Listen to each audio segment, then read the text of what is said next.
বরং শত্রু হয়ে উঠতে পারে কাছের মানুষটিও।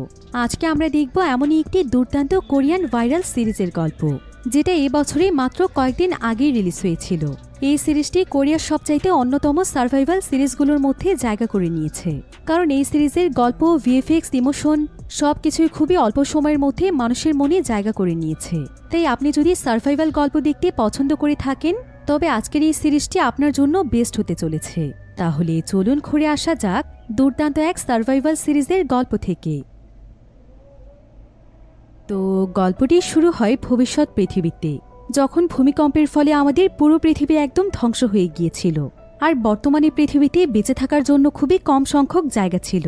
সেই সাথে এখন পৃথিবীতে খাবার এবং পানির অনেক সংকট দেখা দিয়েছিল। আর বর্তমানে পৃথিবীতে সবচাইতে মূল্যবান ছিল এক ধরনের ক্যানফুড।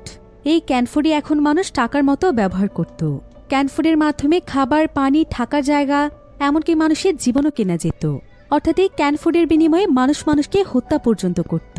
এবার আমরা সাউথ কোরিয়ায় ধ্বংস হয়ে যাওয়া একটি জায়গা দেখতে পাই, যেখানে একটি মেয়ে একটি লাশের কাছ থেকে একটি ক্যানফুড পেয়ে সেটাকে নিয়ে নেয়।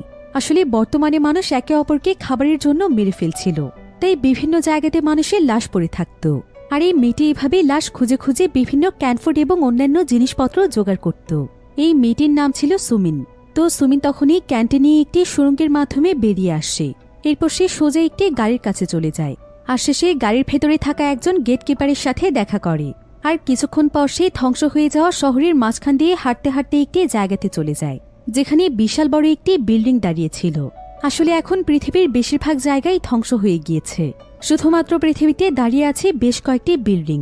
এই বিল্ডিংটি ছিল সেই বিল্ডিংগুলোর মধ্যে একটি, কিন্তু এটাকে শুধুমাত্র একটি বিল্ডিং বলা যায় না, বরং এটা যেন বর্তমান পৃথিবীর এক নতুন শহর, যেখানে পৃথিবীর সমস্ত বেঁচে যাওয়া মানুষেরা সার্ভাইভ করছে। প্রথমে তো মানুষ এই জায়গাটিকে বেঁচে থাকার মাধ্যম হিসেবে বেছে নিয়েছিল। এরপর আস্তে আস্তে এই জায়গাটি যেন ছোটখাটো একটি মার্কেটে পরিণত হয়ে যায়। মানুষ প্রথমে একে অপরের সাথে নিজেদের অপ্রয়োজনীয় জিনিসগুলো অদল বদল করে নিত। যেমন কারো পানির প্রয়োজন হলে সে এমন একজনের সাথে তার জিনিস বদল করত, যার কাছে অনেক খাবার ছিল কিন্তু কোনো পানি ছিল না। এভাবেই মানুষ প্রথমে এই জায়গাটিকে নিজেদের বসবাসের জায়গা করে তুলেছিল। কিন্তু আস্তে আস্তে এই জায়গাটি যেন মানুষের ক্ষমতার এক প্রতীক হয়ে দাঁড়িয়েছে, কারণ বর্তমানে এই জায়গাটিতে যার কাছে অনেক বেশি খাবার, পানি এবং ক্যানফুড ছিল, সেই মূলত ছিল এই জায়গাটির সবচাইতে শক্তিশালী ব্যক্তি।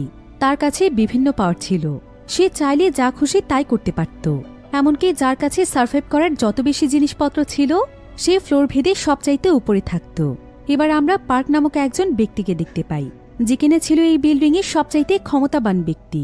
তার কাছে মূলত সবচাইতে বেশি রেশন ছিল, অর্থাৎ সার্ভাইভ করার জন্য যা কিছু প্রয়োজন সেই সবকিছু তার কাছেই বেশি ছিল।